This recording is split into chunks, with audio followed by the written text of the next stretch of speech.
I'm back in the engine compartment. I fixed both the alternator serpentine belt, which is right there, and I also fixed the V-belt, which is right there, but now I have another problem. Let me show you. I have ocean water in my engine compartment, and it has come from one of two places. The first one, and I'm hoping the most likely one, is I just didn't get these hose clamps on right and it is leaking water. The second one, and the one I'm a little worried about, is here's my impeller, and there's that new belt, and here's that piece I had to take off that was like a custom piece that's not normally on the Yanmar.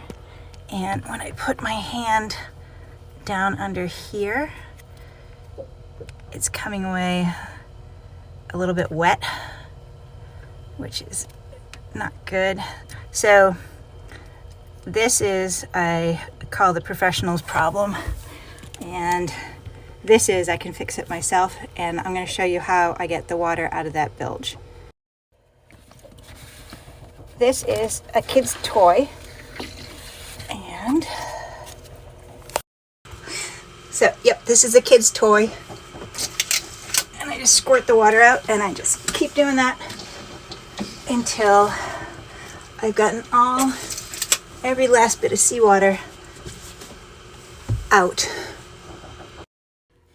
And then once I get all the seawater out of there, and I know it's really hard to see, but there's a little tiny hole right there, and that leads into my bilge in the port hull.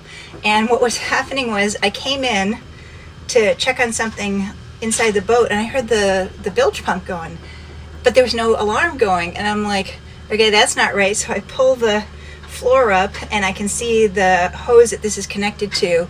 There's like water trickling out of it, and the bilge is running. And that's, if you're a sailor, that's an oh shit moment. And it was like, oh shit. And we were watching the rate of ingress in the water.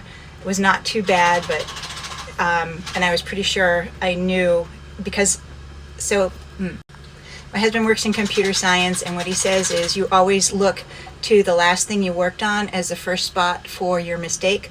So that's what I'm doing now. I also discovered that they forgot to put in a new bilge alarm because there was no bilge alarm. So that was fun.